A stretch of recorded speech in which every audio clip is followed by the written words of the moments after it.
제가 가끔 TV에서 보는 프로그램 중에 하나가 다큐멘터리 3일이라고 하는 프로그램입니다. 우리의 일상생활 가운데 어떤 그 사람들을 72시간 계속 쫓아다니면서 취재를 해서 그 삶의 모습들을 드러내 보여주는 그런 프로그램이죠.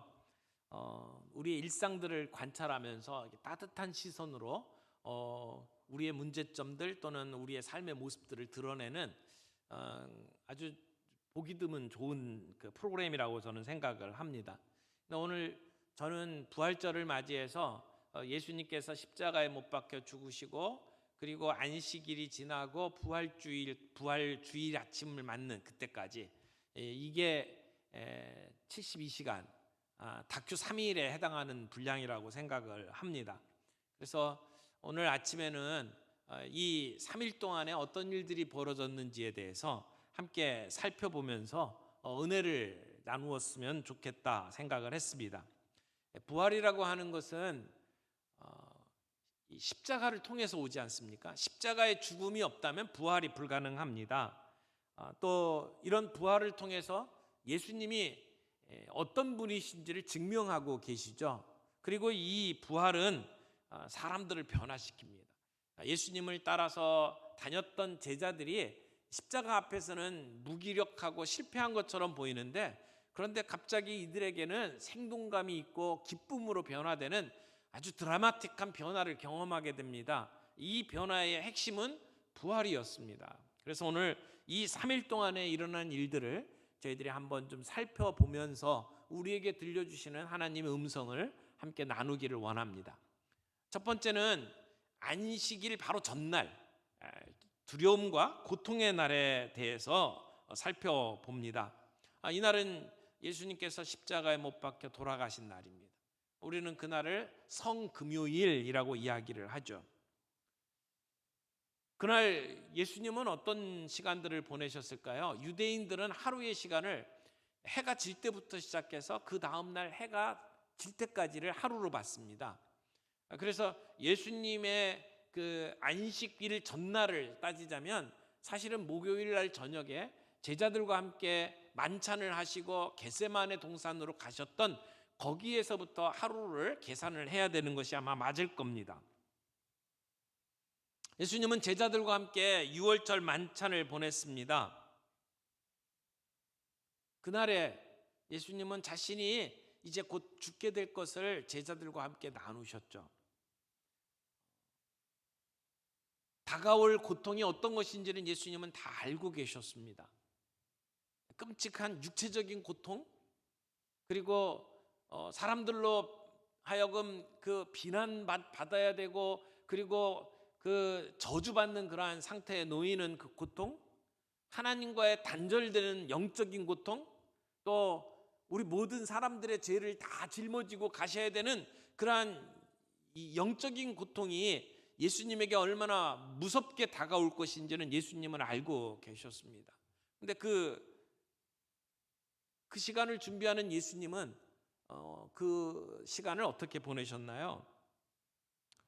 예수님께서 하셨던 그 삶의 모습을 보게 되면 두려움에 떠는 우리들이 그 시간들을 어떻게 감당해야 될지 우리는 아마 알게 될 거라고 생각을 합니다.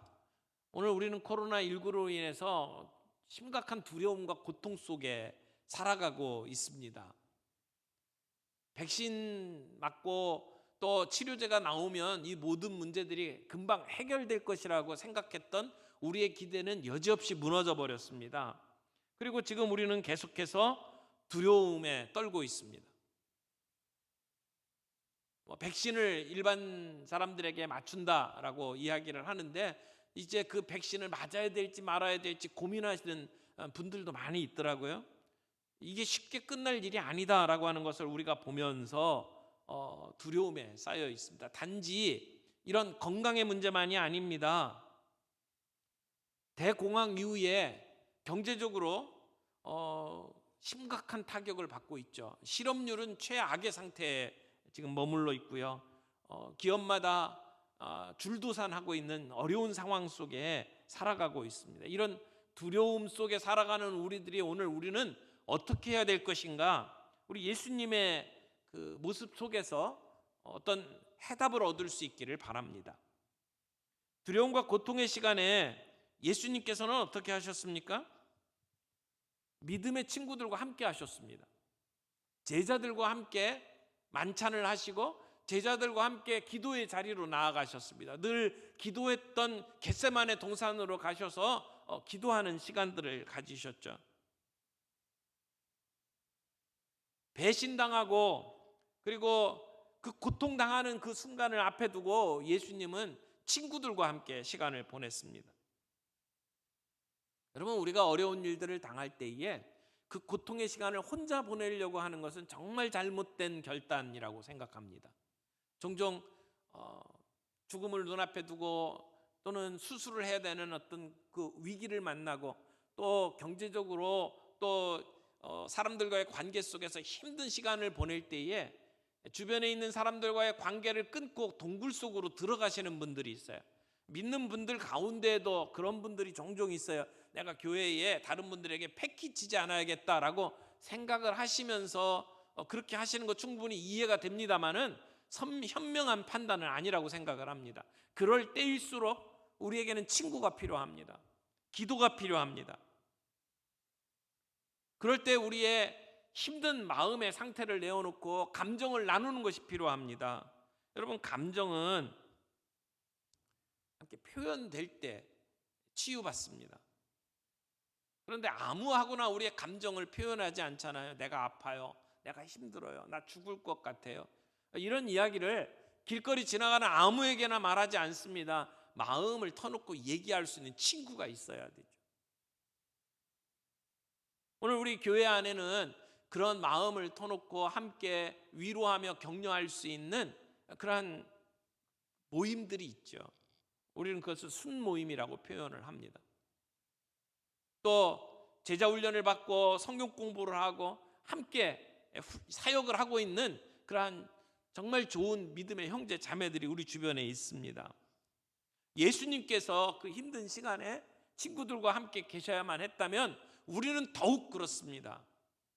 예수님께서 그들에게 속에 있는 감정을 다 내어놓으셨습니다. 내 마음이 매우 고민하여 죽게 되었으니 너희는 여기 머물러 나와 함께 깨어 있으라. 예수님께서 친구들에게 부탁하셨습니다. 예수님께서 그런 감정을 나누셔야만 한다면 우리는 더욱 그러해야 된다고 생각을 합니다. 우리의 고통과 슬픔을 나눌 필요가 있습니다. 갈라디아서 6장 2절에 보면 너희가 서로 짐을 지라 그리하여 그리스도의 법을 성취하라 이렇게 말씀하고 있습니다. 우리가 감정을 나누고 우리의 짐을 함께 서로 지는 것, 그것이 그리스도의 법을 성취하는 것이라고 이야기합니다. 그리스도의 법이 뭡니까? 예수님의 율법, 예수님의 새 계명, 서로 사랑하라. 하나님을 사랑하는 것처럼 이웃을 내 몸과 같이 사랑하라. 주님이 주신 계명입니다. 우리가 그 법을 어떻게 성취할 수 있습니까? 서로의 짐을 나누어 짐으로, 우리의 감정을 함께 나누고 힘든 일이 있을 때 함께 힘을 합해서 그 일들을 감당할 수 있도록 도와줌으로 우리는 그리스도의 법을 성취할 수 있습니다. 이런 위기의 시간에 여러분 순모임을 게을리하지 말기를 바랍니다. 함께 말씀을 나누고 서로 격려하고 함께 기도하는 시간, 정말 귀한 시간입니다. 비록 얼굴과 얼굴을 맞대고 함께 시간을 보낼 수는 없지만 줌을 통해서 또는 카톡을 통해서 전화를 통해서 우리가 함께 이 관계의 끈을 놓지 않는 것이 정말 중요하다고 생각을 합니다. 동시에 사람들에게 믿음의 형제 자매들과 함께 우리의 감정을 나누고 의지하는 것도 중요하지만 살아계신 우리 하나님 앞에 이 문제를 들고 가는 것은 정말 중요합니다. 우리 예수님께서는 이 힘든 시간에 겟세마네에서 하나님 앞에 손을 내밀었습니다. 그리고 이렇게 기도하셨습니다. 아버지여, 아버지께는 모든 것이 가능하오니 이 잔을 내게서 옮기시옵소서. 그러나 나의 원대로 마시옵고 아버지의 원대로 하옵소서. 그렇게 기도하셨어요. 오늘 우리가 어렵고 힘든 일들이 있을 때 두려움이 우리를 덮칠 때에 예수님처럼 기도할 수 있는 저희가 되기를 바랍니다. 예수님은 십자가에 못 박혀 돌아가시기 전에 밤새도록 재판을 받고 고문을 당하셨습니다. 채찍질에 맞으셨습니다. 스치기만 해도 상처나는 그 십자가, 거친 십자가를 등에 메고 그리고 골고다까지 올라가야 했습니다. 가다가 쓰러지고 또 채찍질을 맞고 그러면서 육체적인 고통을 당하셨습니다. 머리에는 가시관을 쓰셨습니다. 손에 못이 박히고 옆구리에 창이 찔렸습니다. 예수님은 엄청난 육체적인 고통을 경험하셨습니다. 뿐만 아니라 거부당하심, 모멸감, 수치, 배신을 겪었습니다. 동시에 예수님은 우리 인류 모두가 지은 죄를 한 몸에 짊어지셔야만 했습니다. 모든 살인, 모든 강도, 모든 강간, 그 모든 죄를 다 짊어지신 주님.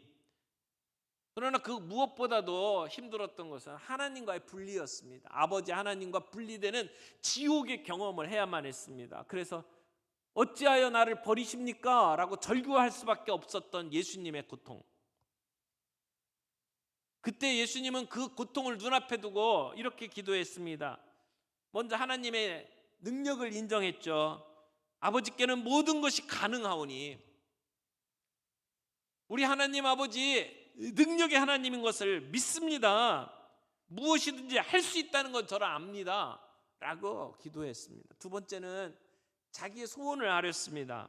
나는 이 고통 원하지 않습니다. 피하고 싶습니다. 예수님이 어떻게 이런 기도를 하실 수가 있을까요? 예수님은 자신이 원하는 것을 말씀을 했습니다. 그렇다면 오늘 우리도 기도할 때에 우리의 속에 있는 우리가 생각하는 것, 우리가 원하는 것 솔직하게 고백하는 것이 가능하다고 저는 믿습니다. 힘들고 어려운 순간에 내 마음속에 드는 모든 생각들을 주님 앞에 내어놓을 수 있습니다. 주님 그런 것 원하십니다. 그러나 세 번째 기도의 제목은 우리의 신뢰를 하나님께 맡기는 일입니다. 예수님은 나의 원대로 하지 마옵시고 아버지의 원대로 하옵소서 이렇게 기도하며 나아갔습니다. 이것이 겟세마네 기도의 핵심입니다. 우리가 원하는 게 있어요. 우리가 육체적으로 주님 앞에 내어놓는 우리의 소원이 있어요. 그러나 결론은 우리의 뜻대로가 아니라 하나님의 뜻대로 하기를 원합니다. 이런 결단과 고백으로 주님 앞에 나아가는 것이 필요합니다. 예수님은 이렇게 기도를 마치신 이후에 군인들이 와서 예수님을 체포했죠. 그리고 밤새도록 재판을 받았어요. 6번에 걸친 재판. 그것도 한 군데서 받은 게 아닙니다. 계속해서 밤새도록 끌려다녔습니다. 그리고 새벽 6시에 마지막 빌라도의 재판을 받았습니다. 군중들이 모여서 예수를 십자가에 못 박으라고 이야기를 했습니다. 결국 빌라도는 그 자리에서 예수님을 내어주었죠. 그리고 예수님은 십자가를 지고 골고다로 올라가십니다. 그리고 아침 9시에 예수님은 십자가에 못이 박힙니다. 그리고 12시쯤 되었을 때 온 땅이 어두워지고 바위는 터지고 땅은 진동했다고 성경은 기록합니다. 그리고 예수님이 오후 3시쯤에 돌아가십니다. 성전의 휘장이 찢겨나갑니다. 그때 예수님께서 하셨던 7마디 말씀, 그것을 우리는 가상칠언이라고 이야기를 하고 지난 한 주간 동안 새벽마다 그 말씀을 묵상했습니다. 그때 제자들은 어떻게 했습니까? 제자들은 모두 다 도망쳤습니다. 예수님이 십자가에 처형을 당하는 그 현장을 다 벗어났습니다. 예수님이 못 박히신 그날 제자들은 믿음을 다 잃어버렸습니다. 그러나 갑자기 이루어진 일이 아닙니다. 예수님이 이미 예언하셨고 선지자들의 글에 이미 기록된 대로 성취되는 일들이었습니다. 예수님께서 십자가에 운명하시고 난 뒤에 서둘러서 십자가에서 내렸습니다. 안식일이 되기 전에 장례를 끝내기 위해서였습니다. 그래서 아리마대 요셉이라고 하는 사람이 빌라도에게 가서 예수의 시체를 달라고 요청하죠. 그래서 아리마대 요셉이 준비해 놓은 굴에 예수님을 장례합니다. 3년 동안 예수님을 따라다녔던 제자들은 다 도망가 버리고 어디 이름 한번 나오지 않던 아리마대 요셉이 예수님을 장사 지내는 일이 이 안식일 전날 있었던 것이죠. 두려움과 공포가 있었던 날, 고통이 있었던 그날, 예수님은 제자들과 함께 있었고 하나님께 기도했고 그리고 자신에게 주어진 그 사명을 온전히 감당하는 그러한 날이었습니다. 두 번째 날은 안식일입니다. 안식일은 슬픔과 혼란의 날이라고 말할 수 있습니다. 사실 성경에 안식일에 어떤 일이 벌어졌는지 자세히 기록해 놓은 것이 없습니다. 보면 병사들이 무덤을 굳게 지킨 것 외에는 아무것도 기록되어 있지 않습니다. 이날 제자들의 마음은 어땠을까요? 제자들의 마음속에는 절망이 있었고 슬픔이 있었을 겁니다. 또 회환과 자책감이 있었을 겁니다. 저 가룟 유다 내가 막았으면 이런 일이 안 벌어졌을 텐데 하는 그러한 후회도 있었을 겁니다. 그러나 그날은 그런 슬픔만 있는 날은 아닙니다. 사실은 이날은 부활을 준비하는 날입니다. 하나님께서는 여전히 하나님의 역사를 이어가시는 날이었습니다. 유진 피터슨이 이 토요일을 가리켜서 성토요일이라고 표현을 했어요. 그러니까 예수님이 십자가에 못 박힌 날을 성금요일이라고 이야기하고 그리고 오늘 주님 부활하신 날을 기념하며 우리가 모이는 날이 주일이죠. 그러니까 이 금요일과 주일 사이에 끼어 있는 안식일 토요일이죠. 근데 이 토요일이 그냥 의미 없는 날이 아니라고 하는 것입니다. 사람들이 보기에는 아무런 일이 벌어지지 않는 것 같아요. 내가 뭔가를 해야 될 것 같은데 아무것도 할 수 없는 그날, 그게 안식일이죠. 사람들은 이 날을 기다리지 못해요. 조용히 가만히 있질 못해요. 내가 뭔가를 해야 된다고 생각을 합니다. 그리고 내가 뭔가를 할 수 없다고 내 한계가 드러나면 두려워합니다. 힘들어합니다. 걱정합니다. 하나님보다 더 많은 일을 하려고 쫓아다니는 것이 오늘 우리의 모습 아닙니까? 하지만 이때 우리의 분주한 마음을 멈추고 우리의 생각과 행동을 멈출 때에 하나님의 일하시는 모습을 보게 될 것입니다.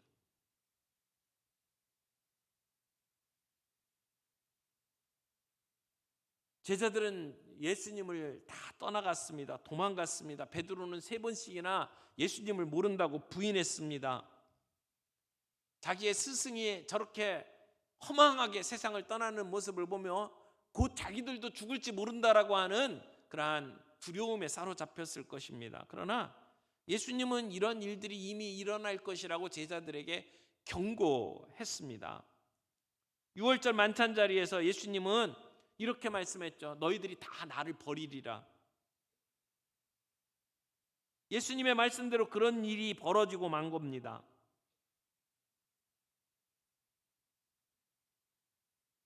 그런데 예수님께서 말씀하신 것은 그냥 모두가 나를 버리고 끝나는 것이 아닙니다. 예수님이 말씀하셨던 것은 다시 살아날 것, 부활에 대한 말씀도 함께 주셨습니다. 이 힘들고 어려운 시간, 안식일에 반드시 기억해야 될 것이 있습니다. 예수님의 약속입니다.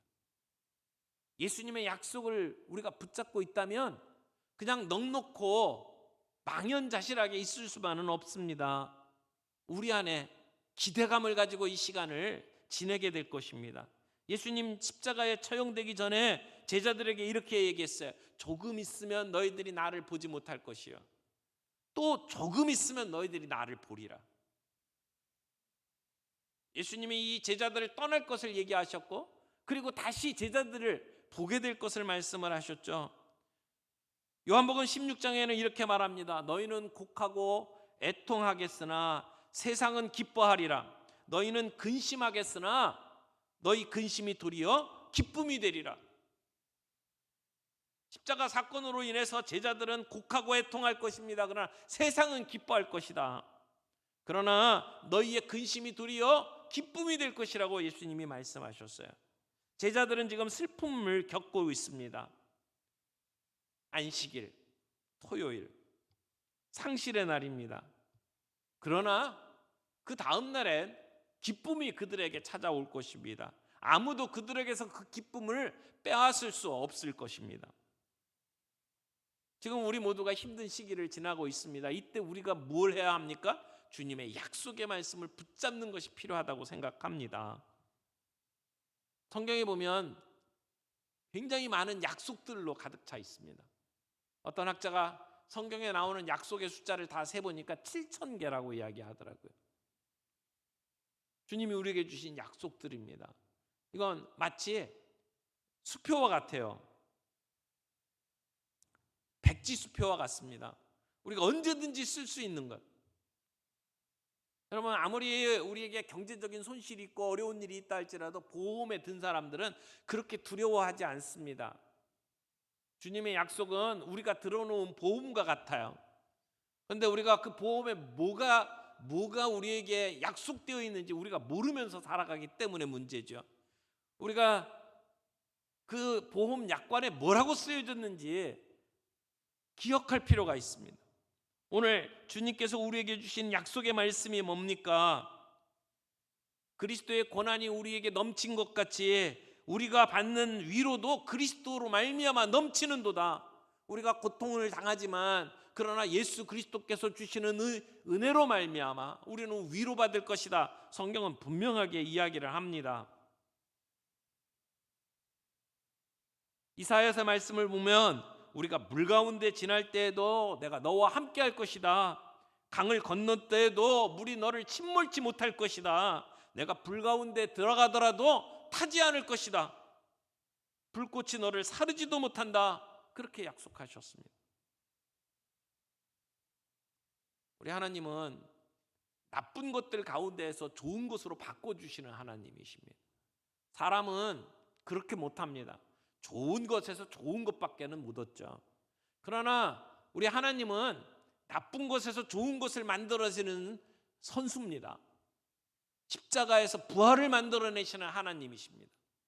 오늘 우리의 삶이 아무리 힘들고 어렵다고 할지라도 주님은 그 나쁜 것들, 힘든 것들, 고통스러운 것들 가운데에서 우리에게 기쁜 것, 승리로, 자유로 바꿔주시는 하나님이신 것을 믿습니다. 오늘 우리가 그 약속을 믿지 못하기 때문에 두려워합니다.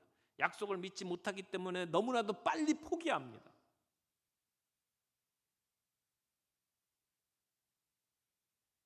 우리가 신앙생활하면서 성금요일 예수님의 십자가를 보면서 눈물을 흘리고 가슴 아파하는 것도 있고 부활의 주님을 만나면서 기뻐하며 펄쩍펄쩍 뛰는 것도 있겠지만 안식일날 아무것도 이루어지지 않은 가운데 주의 약속을 붙잡고 그 자리를 지켜내는 것도 필요합니다.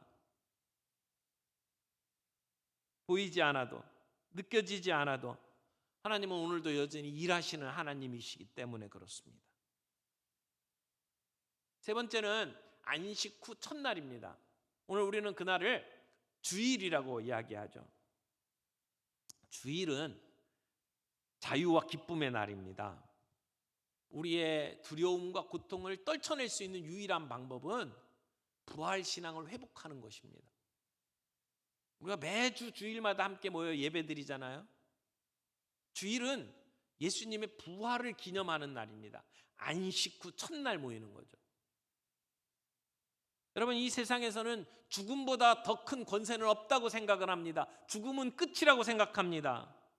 우리의 인간 가장 절망케 만드는 것이 죽음입니다. 죽음을 만나면 더 이상 희망이 없다고 생각하기 때문입니다. 그러나 죽음보다 더 큰 능력과 권세가 있습니다. 죽음을 정복하신 예수님의 부활입니다. 예수님의 부활은 단순히 그 부활로 끝나지 않습니다. 그 부활은 그분의 부활을 믿는 우리 모두의 부활로 이어지기 때문입니다. 예수님의 부활은 우리의 부활의 보증입니다. 예수님께서 죽었다 살아나셔서 부활의 첫 열매가 되셨기 때문에 오늘 그분을 믿고 죽은 모든 성도들은 주님께서 영광 중에 재림하시는 날 우리도 똑같이 부활할 것을 믿습니다. 부활을 믿는 사람, 부활 신앙을 가진 사람은 이 세상에 사는 사람들하고 다르게 살 수밖에 없습니다. 오늘 저녁 영화를 보면 이제 인도에 갔다가 로마 카타콤을 갔다가 이제 한국 이야기를 합니다. 거기에 나오는 천정은 자매, 암 투병을 한 자매입니다. 그 항암 치료를 80회 이상 받은 사람이에요. 그 사람 얼굴이 어떻게 그렇게 밝은지 몰라요. 부활 신앙을 가지고 있는 사람의 모습을 오늘 저녁 보게 될 겁니다. 분명한 것은 이 땅에서 사는 다른 사람들하고 부활 신앙을 가진 사람은 다르게 살 수밖에 없습니다. 우리가 예수 그리스도의 부활의 능력을 경험하게 되면 우리의 삶 속에 그 부활의 능력이 나타나기 때문에 그렇습니다. 예수님의 제자들도 마찬가지였어요. 그렇게 두려움에 떨던 예수의 제자들, 방문을 걸어 잠그고 두려움에 떨고 있을 때 그들에게 예수님께서 나타나셨습니다. 그리고 예수님 그들에게 뭐라고 하셨어요? 평안이 있을지어다, 샬롬, 이렇게 인사했죠. 두려움에 떨고 있는 제자들에게 주님은 평강을 가져다 주셨습니다. 근데 그때 도마는 그 자리에 없었어요. 그래서 예수님이 두 번째 제자들에게 다시 나타나셨을 때는 도마가 있는 자리였습니다. 오늘 저희가 함께 성경 읽은 본문이 바로 도마와 함께 있을 때의 모습이잖아요. 예수님은 도마에게 만져봐라, 못자국 만져봐라, 창자국 만져봐라, 그리고 믿음을 가져라, 예수님은 말씀을 하셨어요. 도마에 대한 성경에 나와 있는 내용을 보게 되면 도마 아주 독특한 사람입니다. 굉장히 좀 성급하게 판단하는 성격의 사람이었는지도 몰라요. 빨리 체념하는 사람. 예수님께서 그 나사로 죽었다는 소식을 듣고 이제 다시 베다니로 유대 지역으로 건너가려고 할 때에 사실은 그 바로 전에 어떤 일이 있었냐면 예수님을 돌로 쳐 죽이려고 하기 때문에 제자들이 유대 지역에서 빠져나왔던 상황입니다. 근데 나사로가 죽었다는 이야기를 듣고 예수님이 가려고 하니까 그때 도마가 뭐라고 얘기했는지 아십니까? 자, 우리도 주와 함께 죽으러 가자. 예수님께서 유다로 들어가는 건 죽기 위해서 가는 거라고 생각을 했고, 그래서 같이 죽자 그러면서 갔어요. 여기 두 가지 모습이 나타나는데, 하나는 도마가 예수님에게 충직한 사람이라는 겁니다. 그러나 그가 판단하고 결정하는 내용을 보게 되면 빨리 체념해버리는 사람이라는 것도 알 수 있죠. 예수님께서 제자들에게 내가 너희를 위해서 하늘에 처소를 마련하겠다라고 얘기할 때 도마가 뭐라고 얘기하냐면, 주님 어디로 가시는지 모르는데 우리가 어떻게 알겠습니까? 이런 얘기를 한단 말이에요. 그걸 보면 약간 둔해요. 그러나 충직한 사람이에요. 근데 왜 첫 번째 모임에 도마가 그 자리에 없었을까? 어떤 주석가는 그렇게 얘기를 해요. 도마는 지금 예수님의 십자가 죽음을 놓고 혼자서 슬퍼하며 삭히는 시간이 필요했다. 그래서 제자들이 모여있는 그 자리를 못 갔다는 겁니다. 마음속에 부정적인 것으로 가득 차 있는 사람, 요즘 이야기로 하면 회의론자와 같은 사람. 그런데 예수님께서 그 도마에게 찾아오셨어요. 의심 많은 제자에게 찾아오셨어요. 예수 부활 소식을 들었음에도 불구하고, 같은 제자들의 증언에도 불구하고 믿지 못했던 그 도마, 예수님께서 찾아오셨어요. 그리고 손에 못자국, 옆구리에 창자국을 보여주셨습니다. 그 시점, 그 순간 모든 것이 바뀌었습니다. 제자들의 마음속에 두려움이 가득 차고 부정적인 감정으로 가득 찼던 그들이, 이제 패배하고 낙심하고 사기가 꺾였던 그들이 예수님을 만나고 난 다음에 바뀌었다는 것입니다. 그들은 더 이상 무서워하지 않습니다. 더 이상 낙담하지 않고 기뻐합니다. 그들은 이제 세상을 향해서 나아갈 수 있게 준비가 되었습니다. 어떻게 그게 가능하냐고요? 부활하신 주님을 만났을 때. 회의론자였던 도마가 복음서 내용 가운데 가장 멋진 신앙 고백자로 바뀝니다. 주님은 나의 하나님이십니다. 나의 주, 나의 하나님이라고 고백했던 도마. 최고의 회의론자가 최고의 신앙 고백자로 바뀐 모습. 그것은 부활하신 주님을 만났기 때문에 가능한 일이었습니다. 사랑하는 성도 여러분, 오늘 우리는 그 부활의 소망을 가지고 살아가는 사람들입니다. 아멘? 우리가 그 소망을 가지고 살아가는 사람들입니다. 세상 사람들이 가장 두려워하고 무서워하는 죽음 앞에서도 우리가 두려워하거나 절망하지 않는 이유가 여기 있습니다. 죽음의 모든 권세를 이기신 주님이 바로 우리의 주님이시고 그 주님의 부활의 능력이 오늘 우리의 것이기 때문에 그렇습니다. 예수님의 부활은 우리의 부활입니다. 예수님은 부활의 첫 열매가 되셔서 우리가 그 부활의 동일한 경험을 하도록 만드셨습니다. 그래서 주님은 우리의 참 소망이 되십니다. 비록 믿지 못했고 또 3번씩이나 예수님을 부인했던 그 제자들, 주님은 다시 찾아오셨습니다. 우리를 끝까지 사랑하시는 하나님, 의심 많던 제자에게도 찾아오셔서 다시 확인시켜 주시는 하나님. 그래서 예수님은 도마에게 찾아오셔서 내 마음속에 있는 의심 내가 안다. 그럼에도 불구하고 난 널 사랑한다. 나는 내 편이야. 주님 말씀하셨을 거라고 생각합니다. 오늘 우리의 결점과 허물투성이임에도 불구하고 주님은 우리에게 찾아오셔서 동일한 말씀을 하신다고 믿습니다. 예수의 부활은 그냥 단순한 부활이 아닙니다. 새로운 생명의 시작입니다. 우리의 죄값을 해결하시고 우리를 지배하던 사망의 패배를 선언하신 자리입니다. 사랑하는 성도 여러분, 부활은 이렇게 우리의 삶을 바꿀 수 있습니다. 우리의 힘으로는 불가능하지만 부활의 능력으로는 가능합니다. 우리의 의지 가지고는 안 됩니다. 우리가 열심 내는 것도 좋습니다만 그건 단기적입니다. 조금 있다 사라질 겁니다. 불가능합니다. 그러나 부활의 주님, 그 능력은 우리를 변화시킬 수 있습니다.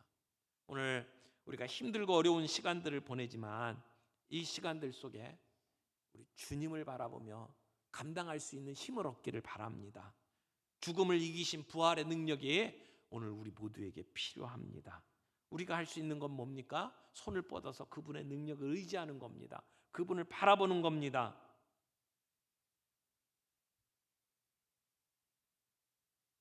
BC와 AD를 바꿔놓았던 그 강력한 힘, 그것이 부활의 능력입니다. 사랑하는 성도 여러분, 오늘 우리가 그 주님의 부활을 되새겨보면서 그 힘을 얻을 수 있기를 바랍니다. 말씀을 맺겠습니다. 안식일 전날, 그날 두려움과 고통의 날이었습니다. 예수님은 친구들과 함께 보내시고 하나님 앞에 이 문제를 들고 나갔습니다. 우리의 삶 속에 두려움과 고통이 찾아올 때 우리는 믿음의 형제자매들과 함께 해야 합니다. 우리의 문제를 주님 앞에 들고 나가야 합니다. 우리의 원대로가 아니라 주님의 뜻대로 해달라고 하는 결단과 함께 주님 앞에 엎드릴 수 있는 저와 여러분들이 되기를 바랍니다. 안식일 날 혼란, 어떻게 해야 될지 모르고 그리고 슬픔이 있던 그날 우리는 예수님의 약속을 붙잡아야 합니다. 이미 우리에게 주셨던 약속의 말씀, 그 약속의 말씀을 붙잡으면 우리는 무너지지 않습니다. 그리고 부활의 아침, 자유와 기쁨의 날, 그 부활하신 주님을 만나고 그 주님의 능력을 내 능력으로 소유하며 오늘도 부활 신앙 가지고 이 세상을 살아갈 수 있는 저와 여러분들이 되기를 바랍니다.